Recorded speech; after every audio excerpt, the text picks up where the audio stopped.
আমি দেখাতে যাচ্ছি না, দোয়া করবেন। আর কিছু করার নেই। Thank you.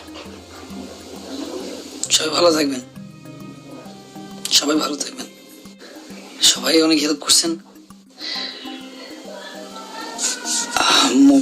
সবাই কান্নাকাটি করতেছে, সবাই দোয়া রাখবেন, তারাই বুঝবে এই কষ্টটা কি। কিছু মানুষ আছে উল্টা উল্টা কথা বলবে, বলুক। জনপ্রিয় কন্টেন্ট ক্রিয়েটর তৌহিদ আফ্রিদি বর্তমানে কারাগারে রয়েছেন।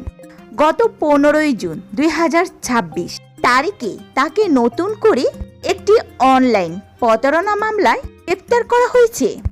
এবার আবারও দ্বিতীয়বারের মতো প্রতারণা মামলায় গ্রেফতার হয়েছে তৌহিদ আফ্রিদি।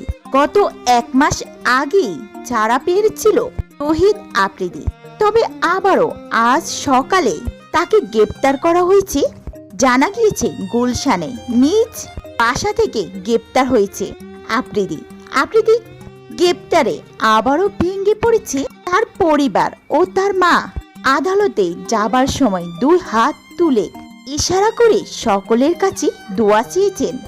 এর আগে 2024 সালে আগস্ট মাসে জুলাই গণ অভ্যুত্থানে সংশ্লিষ্ট হত্যা মামলায় তাকে প্রথম গ্রেফতার করা হয়েছিল। তখন থেকেই তিনি কারাগারে রয়েছেন। বর্তমানে এই নতুন মামলার শুনানির জন্য তাকে কারাগার থেকে আদালতে হাজির করা হয়েছে।